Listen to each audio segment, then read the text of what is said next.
Oi gente, tudo bem com vocês? Espero que sim. Sejam bem-vindos ao meu canal.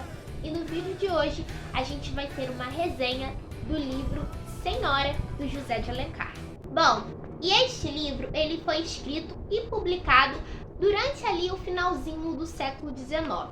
E foi nesse período, que o Brasil estava passando por diversas transformações. A gente teve desde o apogeu a queda do Segundo Império, a gente teve a industrialização começando a dar pequenos passos, a gente teve o desenvolvimento de uma cultura cafeeira, mas além disso a gente teve Guerra do Paraguai, que resultou em diversas crises no Brasil, e também a gente teve na sociedade começando a aparecer debates em relação ao fim da escravidão. E foi justamente aí nesse período conturbado da história brasileira que o romance do José de Alencar, Senhora, foi escrito. Este livro, inclusive, ele pertence ao romantismo e é justamente naquele momento onde são escritos os romances urbanos. E Senhora se caracteriza por ser um romance urbano. Mas eu vou falar mais sobre isso mais pra frente do vídeo. Bom, mas antes a gente precisa conversar um pouquinho sobre o enredo, Em Senhora, a gente vai acompanhar dois personagens principais. A primeira é a Aurélia e o segundo é o Fernando Seixas. Acontece, que a gente vai ter uma história meio que de amor entre esses personagens, mas assim, bota entre aspas porque tem muito mais do que isso. E a Aurélia, que no início da história é aquela personagem típica do século XIX. Então ela é bonita, ela é pura, ela é casta, ela é jovem, ela é meiga e tá sempre chamando a atenção dos seus admiradores. Acontece que para além disso, a Aurélia ela também não tem condições sociais muito favoráveis, ela é pobre e a sua família só é composta basicamente por ela e pela mãe, já que houveram diversas tragédias no seu núcleo familiar. E a mãe, por sua vez, já tá ali passando por uns momentos difíceis e prestes a se partir, E por isso a mãe fica muito preocupada com a Aurélia, porque caso a mãe dela fosse embora, ela não teria mais ninguém, ela não teria mais um apoio e continuaria ali vivendo aquela vida repleta de privações. E por isso, já que a gente está falando aqui do século XIX, e ali nesse período, muitas das vezes para as mulheres conseguirem uma certa segurança financeira, isso era realizado a partir do casamento. Então o casamento aqui ele é muito importante, até mesmo para uma ascensão social. E por isso, a mãe da Aurélia recomenda que sua filha comece a aparecer mais, ficar na janela, para conseguir ali um parceiro que, caso ali em falta da sua mãe, possa meio que dar uma segurança para a própria filha.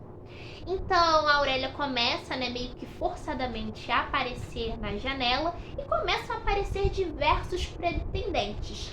Entre eles está o Fernando Seixas, que inclusive a Aurélia se apaixona por ele desperta nela vários sentimentos de paixão.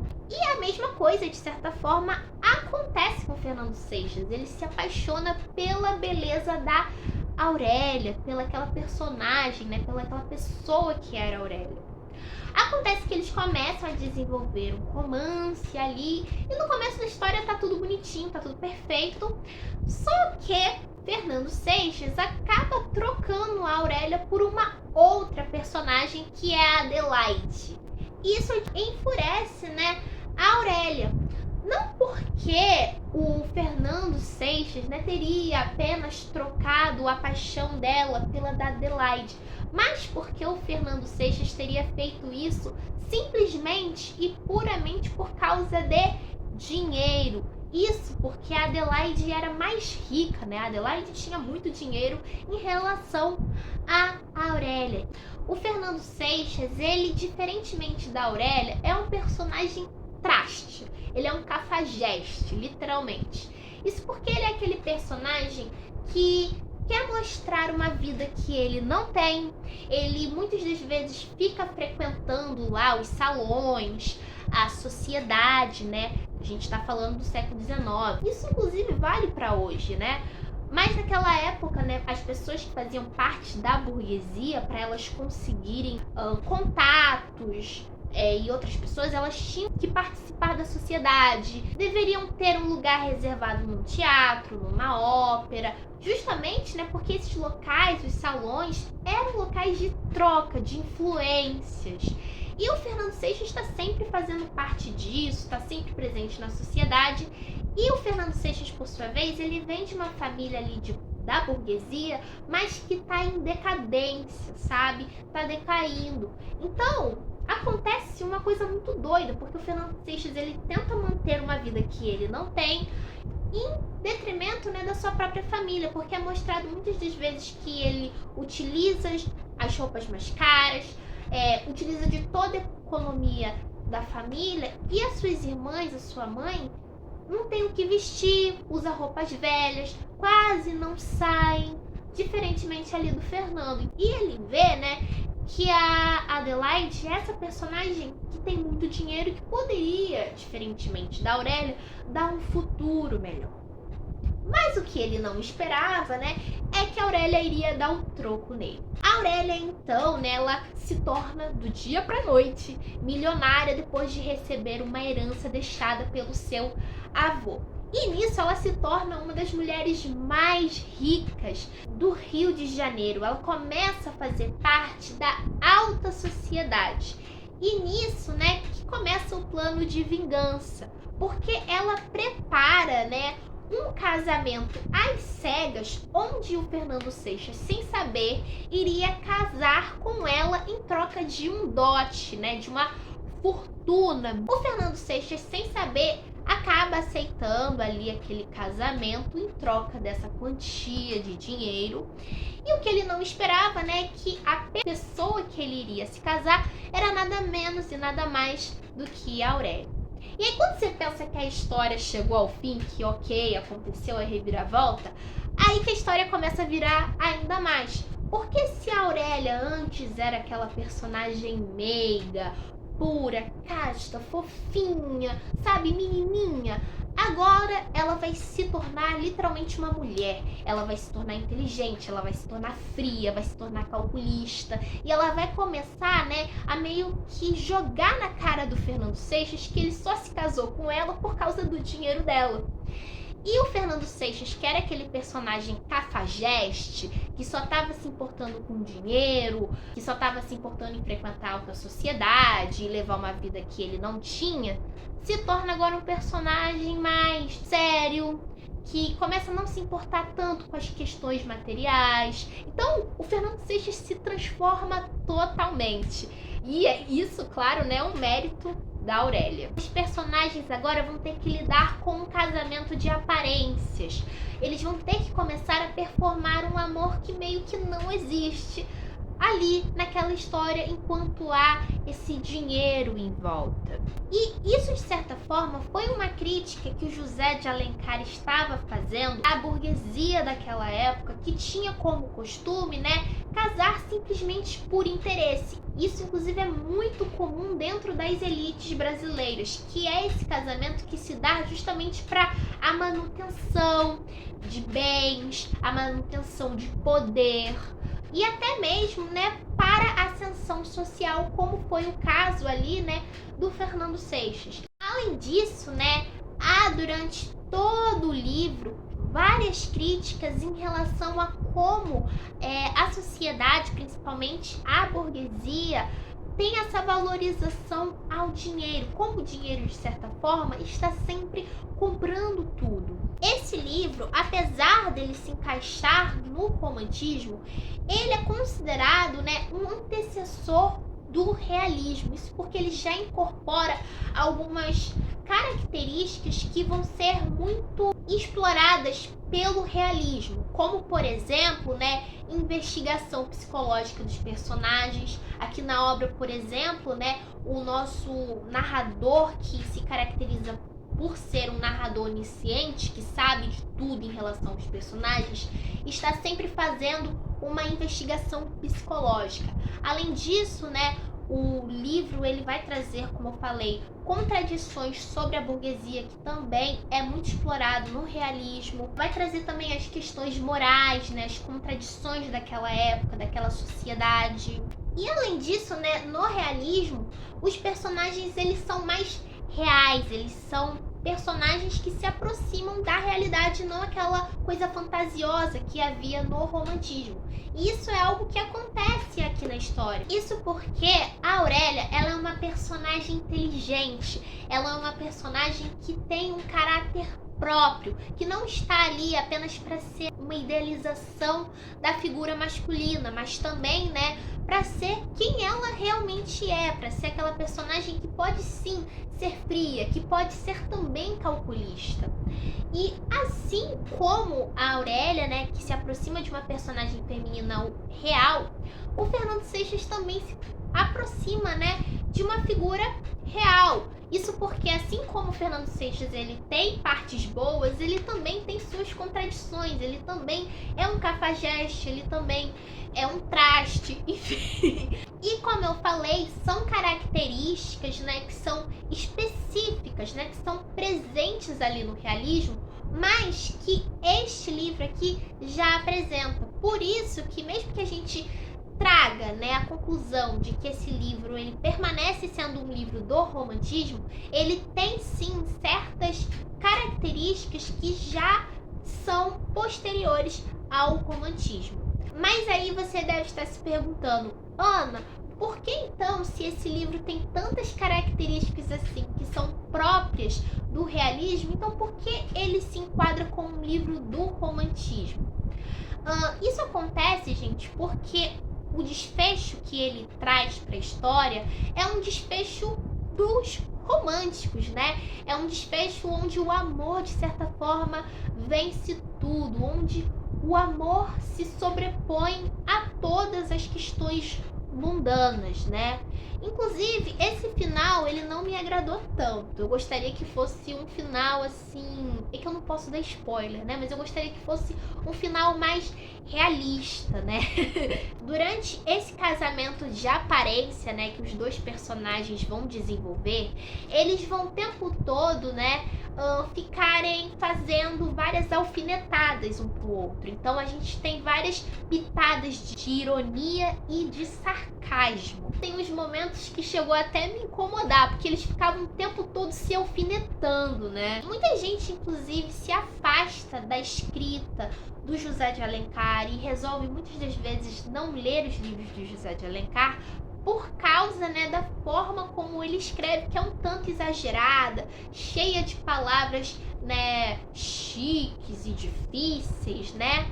Isso também é o que faz o livro continuar sendo caracterizado como um livro do romantismo, né? Porque ele possui uma linguagem que não é muito realística, que é essa linguagem mais cheia de frufrus. Isso já começa, né, no início, ó. Vou ler um trecho para vocês como o José de Alencar, né, descreve a personagem principal, a Aurélia. Há anos raiou no céu fluminense uma nova estrela. Desde o momento de sua ascensão, ninguém lhe disputou o cetro. Foi proclamada a rainha dos salões. Tornou-se a deusa dos bailes, a musa dos poetas e o ídolo dos noivos em disponibilidade. Era rica e formosa, duas opulências que se realçam como a flor em vaso de alabastro. Dois esplendores que se refletem, como raio de sol no prisma do diamante. Como vocês podem ver aqui nesse pequeno trecho, ele está repleto de comparações e metáforas. E isso é algo que vai estar presente em toda a obra. O nosso narrador aqui, ele faz questão de mostrar pra gente, descrever os cenários, os personagens e também fazer bastante comparações, né, com coisas grandiosas. E aí vocês devem estar se perguntando, né, do porquê do José de Alencar escrever dessa forma, com tantas descrições e comparações.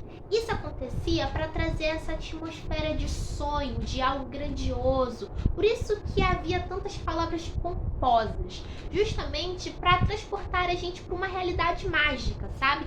Onde as coisas são bonitas, são perfeitas, digamos assim. Outra coisa que eu queria mostrar para vocês, né, é que este livro ele é dividido em 4 partes. A primeira se chama O Preço, a segunda, Quitação, a terceira, Posse e a quarta, Resgate. E por que esses nomes tão estranhos, né, para uma história que se propõe ser um romance? É justamente, né, para mostrar pra gente esse romance de fachada, desse casamento que foi comprado, né, literalmente. Então, houve-se um preço para esse casamento acontecer, houve-se, né, uma quitação e houve-se uma posse por parte da Aurélia, né? A Aurélia, de certa forma, comprou a liberdade do Fernando Seixas. E até o final, né? Mas o final eu não posso contar pra vocês, porque aí eu vou estar dando spoiler. E durante a minha leitura, né, deste livro, eu fiquei em dúvida, né, no porquê da obra se chamar Senhora. E isso tem uma explicação que é dada, inclusive, né, no livro. Isso acontece, né, porque o Fernando Seixas tinha o costume de chamar a Aurélia de Senhora. E havia uma diferenciação, né, na pronúncia e no significado da palavra senhora e senhora. Senhora, com esse O, normalmente era utilizado por criados, né, em relação a uma mulher que fosse ali a patroa deles. E senhora, com esse O, era utilizado como um pronome de tratamento para mulheres no geral. Acontece que o Fernando Seixas sempre chamava a Aurélia de senhora, justamente, né, porque ela de certa forma detinha um poder sobre ele, né? Porque de certa forma ele estava na condição de ser um criado, já que ele havia vendido a sua própria liberdade. Bom, antes de eu finalizar este vídeo, eu não poderia deixar de citar um fato um tanto quanto polêmico envolvendo a figura do José de Alencar. Como muitos de vocês já devem saber, né, o José de Alencar não foi apenas um escritor brasileiro, mas ele também foi um político que atuou no antigo Partido Conservador. Além disso, José de Alencar ele foi um defensor com unhas e dentes não só da manutenção da monarquia, mas também do regime de escravidão no Brasil. E a gente consegue ver todos esses fatos dentro da escrita do José de Alencar. Por exemplo, aqui no livro, o José de Alencar está sempre vangloriando o passado e julgando o presente. É aquele famoso, é que na minha época não era assim, hoje em dia é tudo uma bagunça. Para além disso, né, os personagens negros aqui do José de Alencar estão sempre retratados na figura de criados. Os personagens negros sempre aparecem fazendo rápidas aparições e desaparecendo. Então, quando eles aparecem, são sempre como sendo subalternos, né, os personagens principais da história. E isso, né, de certa forma demonstra a violência daquele momento histórico, mas também um pouco da visão do próprio José de Alencar. Diferentemente, né, do seu amigo, o Machado de Assis, né, o José de Alencar não faz isso em tom de denúncia. Aqui, por exemplo, nos livros do Machado de Assis, a gente vê que, por exemplo, ele está realmente fazendo denúncias àquela sociedade racista daquele momento histórico, enquanto que o José de Alencar não, ele nem sequer faz questão. Realmente, para ele, os personagens negros só servem para servir os personagens brancos. E sim, eu estou rivalizando escritores, né, da mesma época e que eram grandes amigos. Enfim, inclusive para mim às vezes parece soar muito estranho o fato do Machado de Assis ter sido um dos grandes amigos do José de Alencar. E a gente precisa falar sobre isso porque eu vejo muita gente defendendo com unhas e dentes o José de Alencar, dizendo que ele não era a favor da escravidão. Mas, gente, a gente precisa ser honesto e dizer que sim, o José de Alencar era a favor da escravidão. Isso porque ele fazia parte da elite brasileira e de uma elite que lucrava com a escravidão. Então, para ele era importante defender esse modelo escravista para o Brasil. O José de Alencar era a favor da manutenção da monarquia. E não esqueçamos, né, de que um ano depois da escravidão ter sido abolida, a monarquia simplesmente caiu, foi para baixo, porque o que mantinha a monarquia era a escravidão. E essa confusão vem toda, né? Porque muita gente diz que o José de Alencar ele era contra, né? Não exatamente a escravidão, mas a forma como ela seria abolida. Sinto em informá-los que essa informação tá bem errada mesmo. Como eu falei, o José de Alencar ele era um defensor ávido da escravidão. E ele acreditava que a escravidão ela era sim, de certa forma, importante e que ela tinha um propósito civilizatório. E a gente tem que pensar que a gente está aqui no século XIX. E no século XIX, né, a gente estava tendo muito desses embates. A gente estava tendo o famoso darwinismo social, eugenia, enfim. Se há séculos atrás, né, a escravidão era defendida pela religião em relação a Deus e tudo mais, agora ela é defendida meio que pela ciência, sabe? Na visão do José de Alencar, a escravidão poderia demorar até séculos para ser abolida. Isso porque ele acreditava que ela tinha uma missão civilizatória, que ela era importante, que estava levando para as pessoas que eram escravizados, que eram vítimas da escravidão, e aqui a gente tem que dizer que eram as pessoas negras, estava levando para essas pessoas civilização, né? Então tinha toda, né, uma explicação de cunho racista. E isso partia de uma visão que os senhores de escravos tinham, uma visão paternalista, né, de que eles estavam fazendo o certo, de que eles estavam levando civilização para aquelas pessoas. Então, pelo José de Alencar e pela sua visão, a gente poderia estar agora em 2025 e ainda estar tendo escravidão, né? E essa visão, gente, não se mantinha porque, né, o José de Alencar achava que o Brasil iria acabar se a escravidão acabasse. Então, gente, o Brasil que ele via meio que acabou, né? Porque o segundo reinado foi com Deus quando a escravidão terminou. Mas vários países já tinham abolido a escravidão e mesmo assim continuavam, estavam normais. Então, assim, não fazia sentido. O Brasil foi o último país a abolir a escravidão. Tirando esses fatos, esse livro eu achei ele muito interessante. Ele particularmente me prendeu do começo ao fim. Teve algumas partes assim que eu fiquei um pouquinho cansada, mas o livro ele é legal, ele parece realmente um novelão, sabe? Daquelas telenovelas antigas de época. Então, se você curte isso, você vai gostar. Eu acho, né, que esse romance ele é muito bom para introduzir a gente às obras do José de Alencar, né? Já que ele se passa em uma ambientação urbana, né? E que tem esse estilo meio de novelão mesmo, de novela, de romance de época. Então, acho que é uma boa introdução. E eu particularmente, gente, recomendo vocês essa edição, né, da Clássicos Melhoramentos. Por quê? Porque ela é focada, né, para o público juvenil e por isso ela tem bastantes ilustrações, o que torna a leitura mais fluida. Ela também tem uma diagramação boa. Acho que só uma coisa que pode incomodar alguns são as páginas que são brancas e pretas, mas eu particularmente não me importo com isso, e eu acho que o fato de ter ilustrações compensou bastante, porque meio que descansa, né, durante a leitura.